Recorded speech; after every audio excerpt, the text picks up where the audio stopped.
전산 시스템 여전히 복구 진행 중이라고 합니다. 이번 화재 때문에 국민들께서 큰 불편과 불안을 겪고 있습니다. 국정의 최고 책임자로서 송구하다는 말씀을 먼저 드립니다. 아울러 높은 시민의식을 발휘해서 차분하게 정부 대응에 힘을 모아주고 계신 데에 대해서도 국민 여러분께 깊이 감사드립니다. 추석을 앞두고 우편, 택배, 금융 인형이 많아지는 시기인 만큼 관계부처들은 국민의 불편과 혼란이 최소화될 수 있도록 생활 밀접 시스템의 신속한 복구 그리고 가동에 총력을 기울여주기 바랍니다. 특히 취약계층 지원, 여권 발급 등 중요 민생 관련 시스템 복원은 밤을 새서라도 최대한 신속하게 구하기 바랍니다. 정부의 대처와 복구 현황을 신속 투명하게 국민들께 공개하고 복구의 시간이 더 필요한 부분은 대체 방안을 만들어서 국민들에게 적극 안내해 주기 바랍니다. 민간 분야와의 협력 체제도 촘촘하게 구축해달라는 부탁을 드립니다. 전산 시스템 문제로 납세, 계약 등의 행정 의무를 이행하지 못하는 국민이 혹여라도 부당하게 불이익 당하지 않도록 만전을 기해 주시기 바랍니다. 그리고 이번 기회에 같은 상황이 재발하지 않게끔 근본적 대응책을 수립해야 합니다. 놀라운 사실은 지난 2023년에도 대규모 전상망 장애 사태로 큰 피해가 발생한 바가 있습니다. 그런데 이번 화재도 양상이 매우 유사하다는 지적이 많습니다. 2년이 지나도록 핵심 국가 전산망 보호를 게을리해서 막심한 장애를 초래한 것은 아닌지 철저한 조사가 필요하겠습니다. 제가 이 상황을 계속 체크하면서 느낀 것 중에 하나는 상식적으로 보면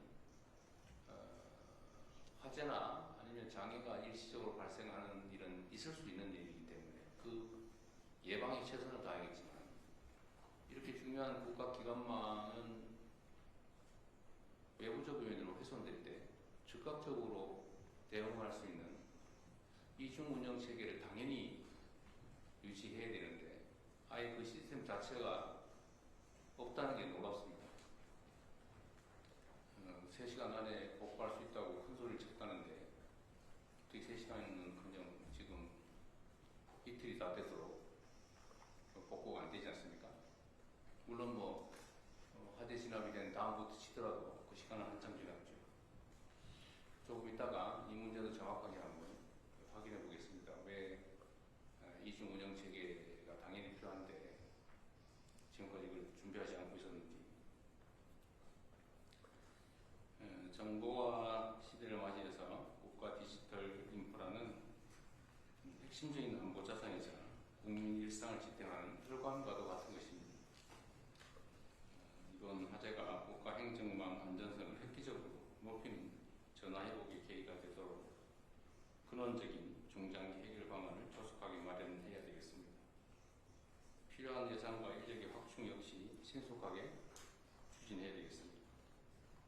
그리고 국무총리께서 좀 전에 제가 말씀을 한번 드렸는데 우리는 기본적으로 국가 시스템이 정상적으로 작동하고 있을 것이다라는 전제하에 향후 운영을 잘하고 또 더 나은 정책을 만들면 된다고 판단하고 있었던 것 같은데 곳곳이 아예 국가 운영 체계가 문제가 있는 것 같습니다. 전 부처가 나서서 최소한 안전 보안 시설에 관한 부분은 아예 밑바닥부터 원점에서부터 혹여라도 문제가 없는지 근본적인 조사를 전 부처를 통해서 전 시설에 대해 최대한 신속하게 조사해 보시기를 바랍니다. 언제나 안전이나 보안 문제는 과하다 싶을 정도로 대비하는 게 맞습니다. 돈이 든다는 이유로 또는 다른 불편함이 있다는 이유로 필요하지만 하지 않는 것은 결코 용인될 수 없는 일입니다. 제가 이걸 계속 보면서 느낀 느낌이 그런 거예요. 당연히 알았을 것 같아요. 왜냐하면 이 사건, 이런 유사한 사건이 민간에서 이미 이전에 있었고 또 그에 대해서 정부 차원에서 이런 대책을 하라고 지시를 했을 텐데 당연히 그러면 정부의 정보 전산망에도 그 문제가 있을 거라고 예측할 수 있기 때문에 스스로는 당연히 비용을 들여서라도 대책을 세웠어야 되는데 이 예측 가능한 일이 실제로 벌어졌고 대비책은 없었다는 것입니다. 그 대비책이 작동을 안 한 게 아니라 아예 없었다는 거예요. 그 이해가 되지가 않습니다. 각 전 부처를 독려해서 혹이라도 이런 보안 안전 문제에 관한 다시 한번 말씀드리지만 원점에서부터 기초부터 철저히 점검해서 혹이라도 문제 요인이